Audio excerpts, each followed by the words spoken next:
Hi, I'm Hal. Welcome back to my channel.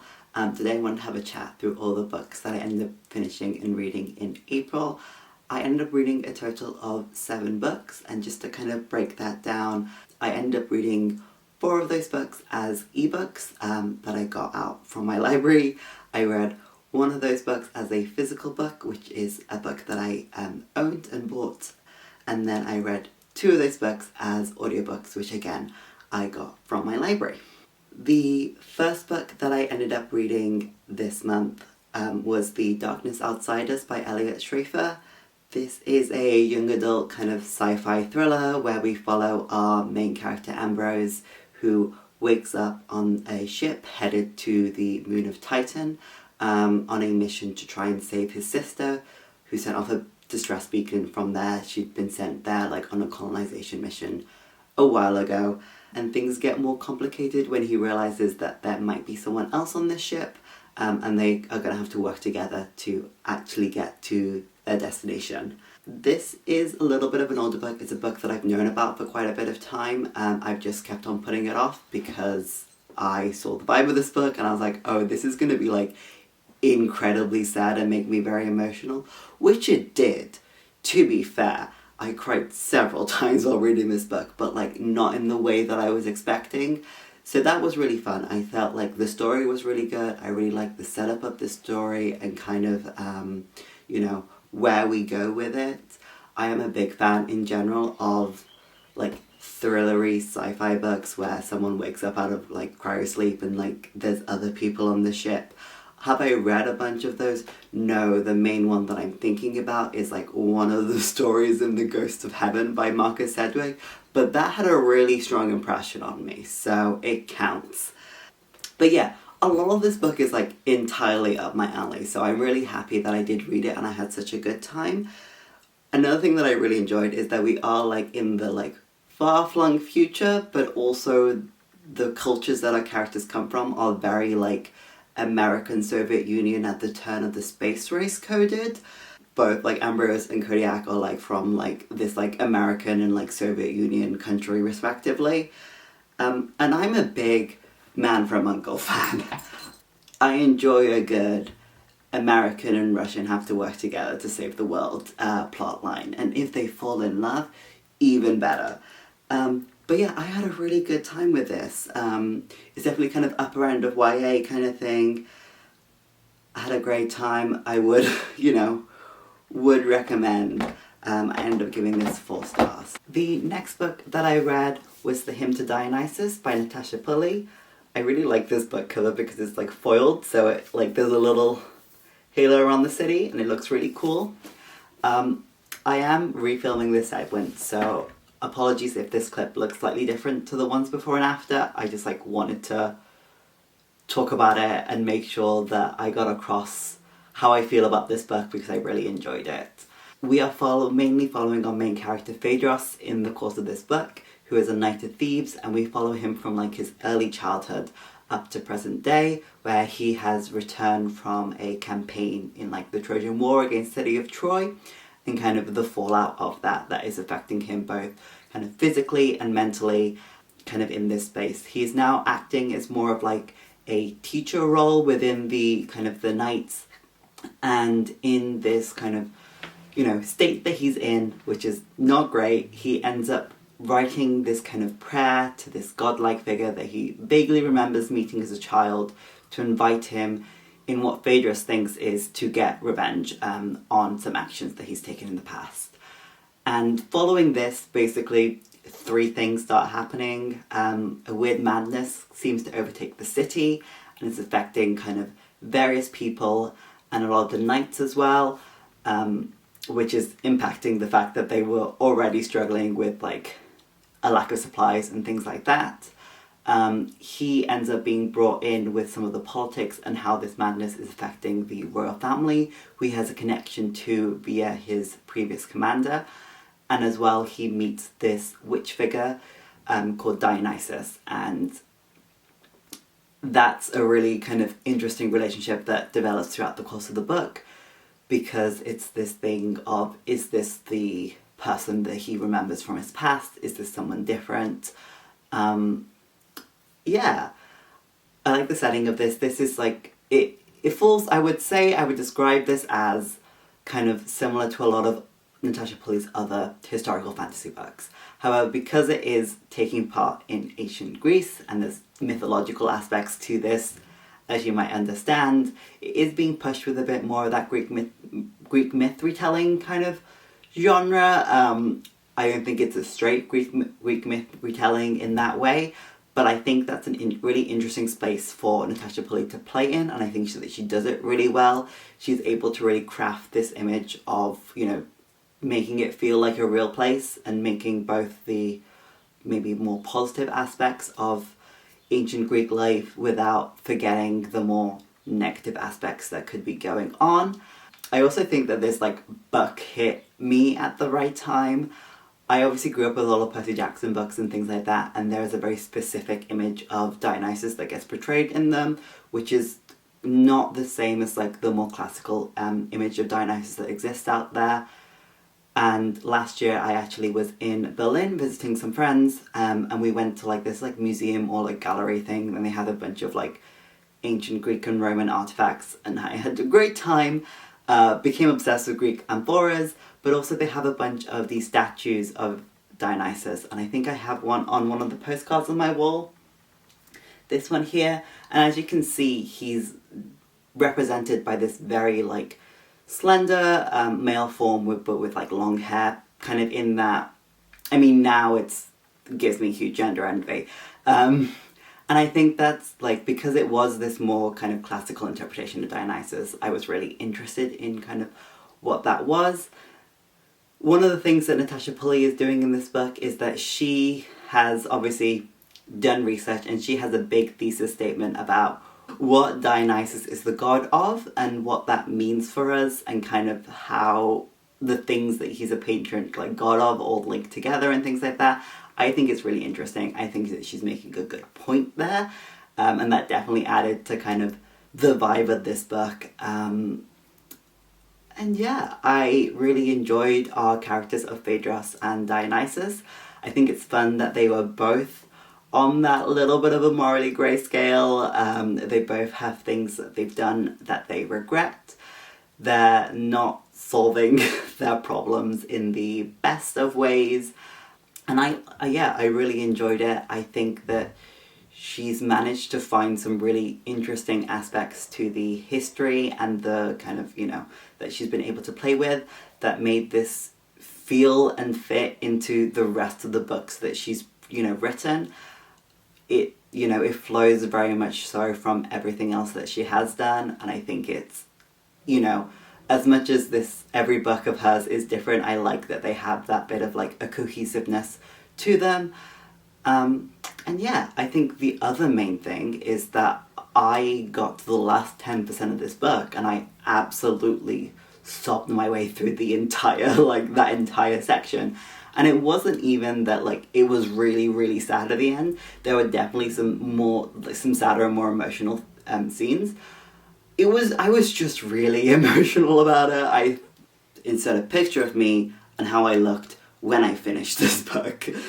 It was a really well done book. It was really well crafted. I just had this incredibly emotional reaction to it. And I think, it's something that has had a real impact on my life. I think that the themes that Natasha Pulley was pulling on in this were done really well. The way that I'm still thinking about Dionysus and how he's portrayed in this book, it's in there. But yeah, I thought that this was really good. I ended up giving this 5 stars, which is to absolutely no one's surprise. Of course I really enjoyed the new Natasha Pulley book.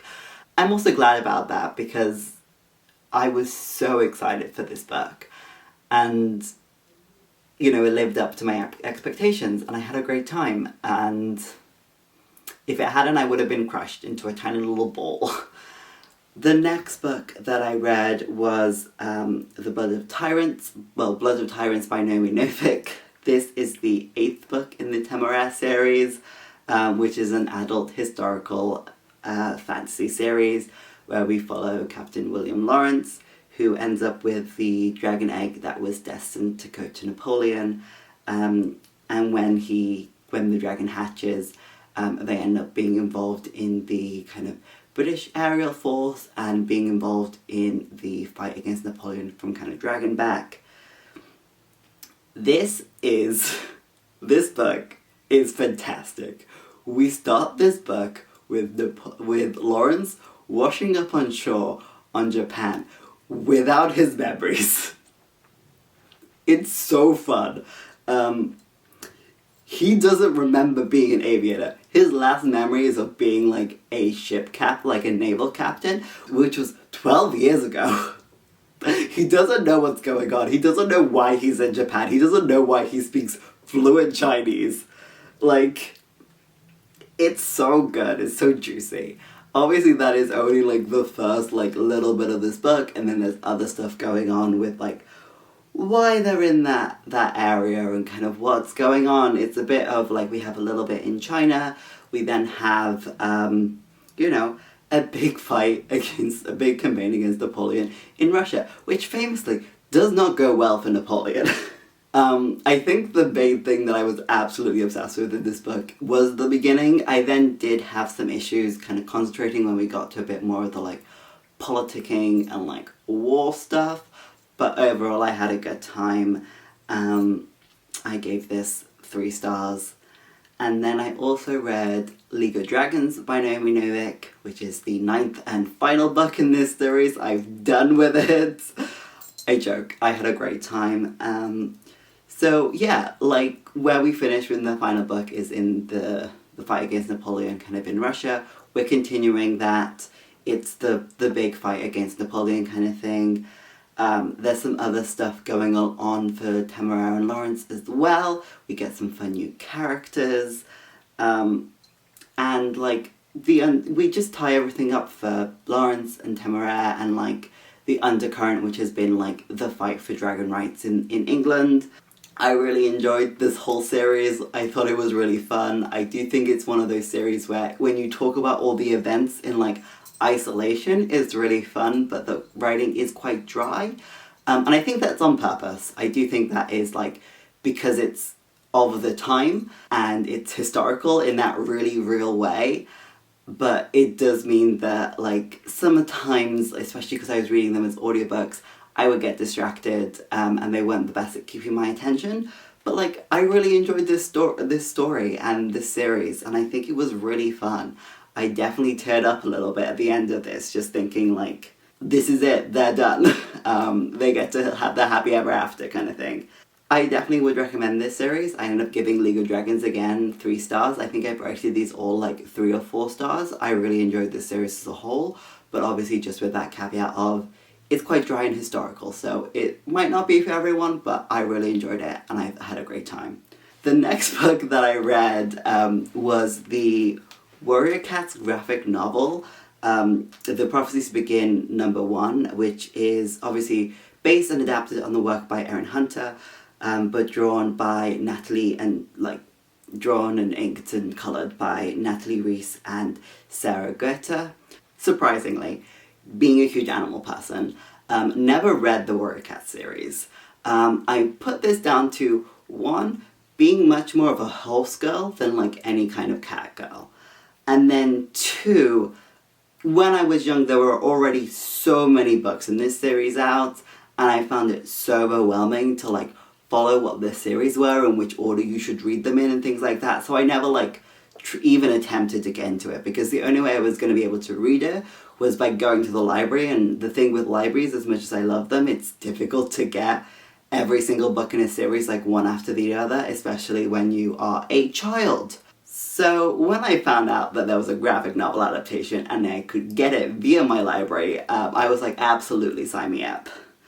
So this was fun. We are following like a house cat called Rusty, who has this big dream of exploring the woods kind of behind his house, and he ends up going there and falling in with, becomes part of the warrior cat clans that live in the forest. The graphic novel adaptation is an adaptation of the first 2 books in the first series, I believe, So we see Rusty become Fireheart, go through the process of completing his warrior training and getting involved in some of the politics between the 4 clans. This was really fun. I'm really glad that I picked this up as a graphic novel because I don't think I would have been able to read this as a children's book. But as a graphic novel adaptation, I had a great time. I really enjoy the art style. Seeing these little cats killing things is great. I can't tell you how much that was so much fun to read. I will say the entire time I'm reading this book, I'm like, this is why you should keep your cat indoors. This is why you should keep your cat indoors. But yeah, I had a great time. I would absolutely be interested in continuing to read the graphic novel adaptations as they come out. But no real interest in reading the actual physical books because I think the tone that this has is very much for children. And that's absolutely fine, but I don't think I could read it as an adaptation with words because I would get so tired of it. Speaking of which, the next book that I finished was Sunrise on the Reaping by Suzanne Collins, which is obviously famously YA dystopia. It's the newest book in the Hunger Games series, and we are following Haymitch and his being picked to, reaped into the Hunger Games and kind of his story and how that all plays out and things like that. Overall, I had a great time reading this book. I will say, so I obviously read the Hunger Games when I was a child growing up, when I was a teen, really enjoyed them. I then did reread the original trilogy.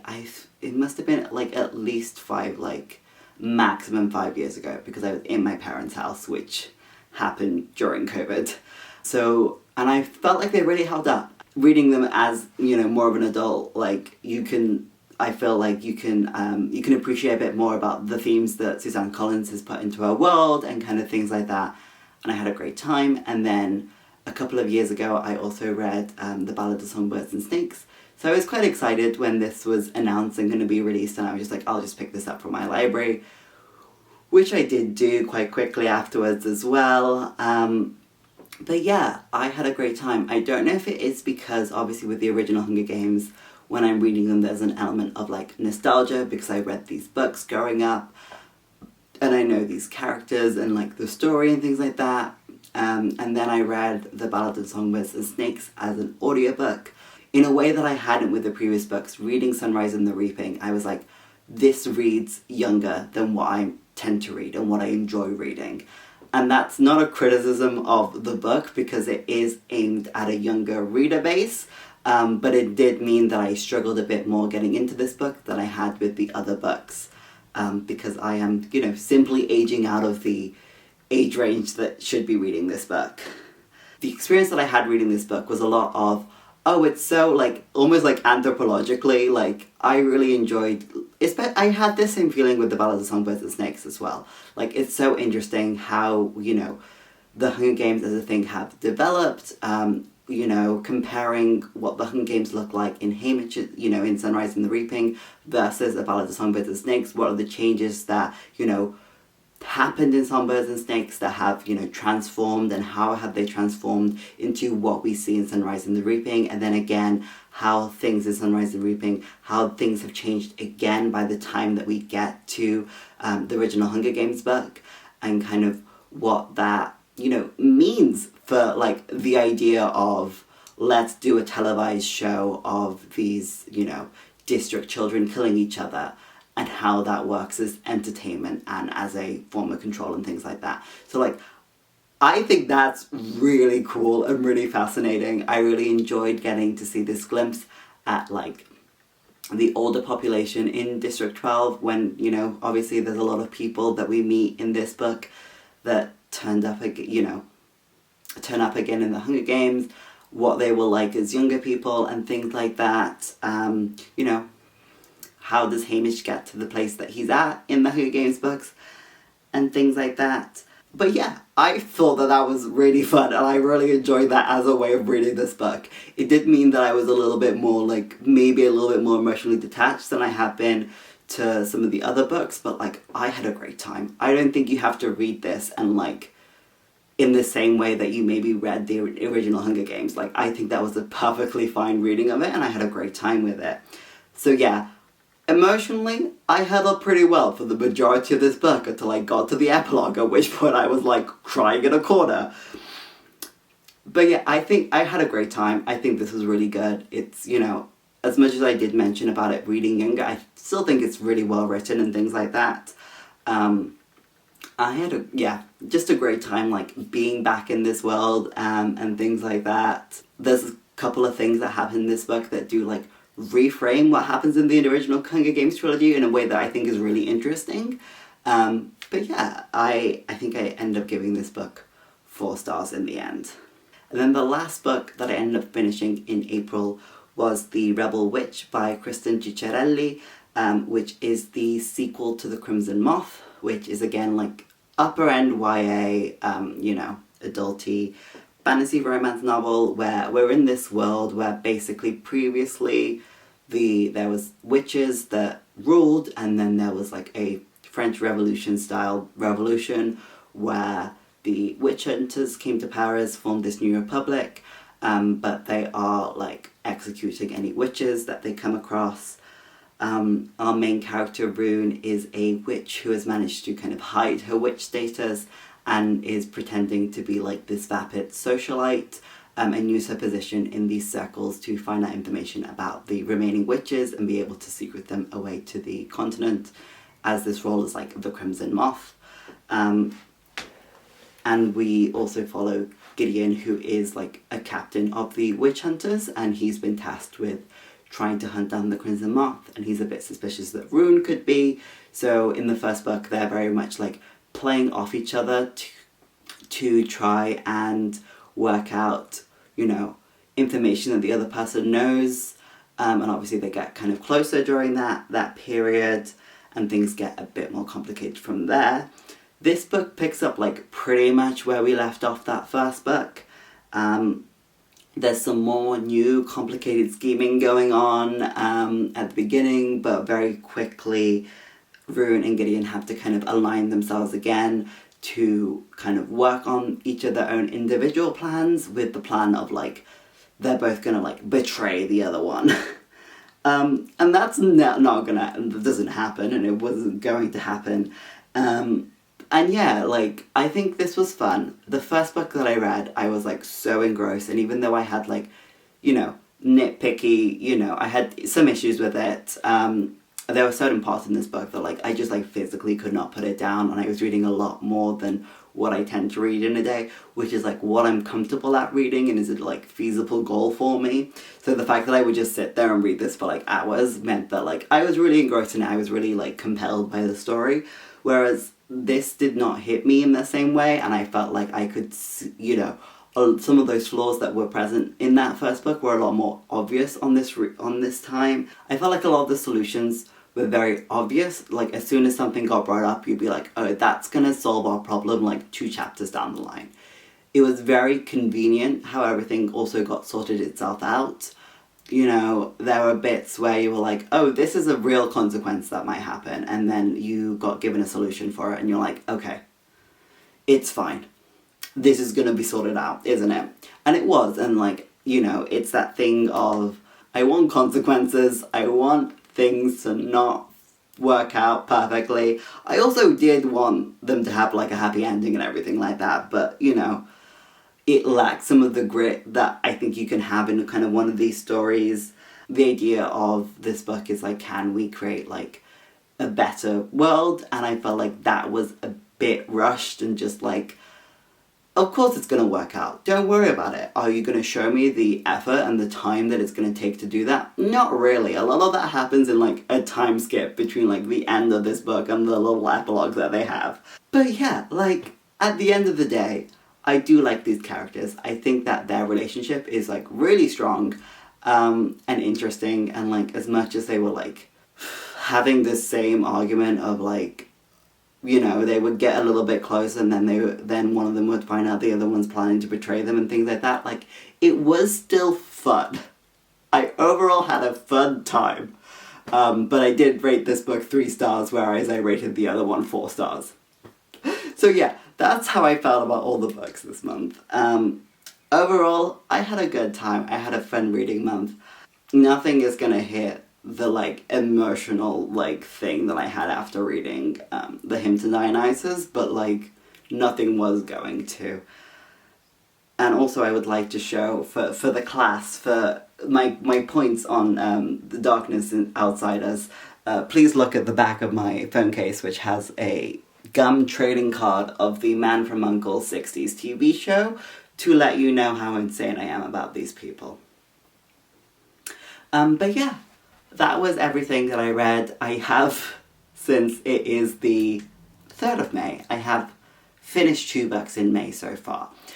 So that's why I read 7 books in May. I had a couple that were, like, almost finished, but not quite. So I have those to talk about next month, which I both have feelings and opinions about. So I'm going to be talking about those for sure. In terms of other things that I'm planning on reading, you know, in May that I'm quite interested in.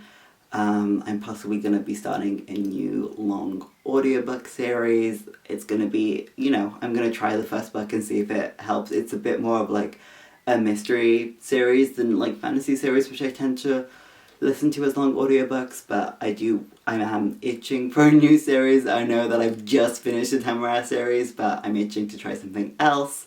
And then I have a couple of things that hopefully will come in from the library, or I might be rereading an old fantasy series that I read as a teenager that has, like, not left my mind, which I recently got the physical copies of because I was unable to find them in any library that I have access to. That's everything that I end up reading this month. I hope that you have also had a good reading month, and that you have a nice day. Bye!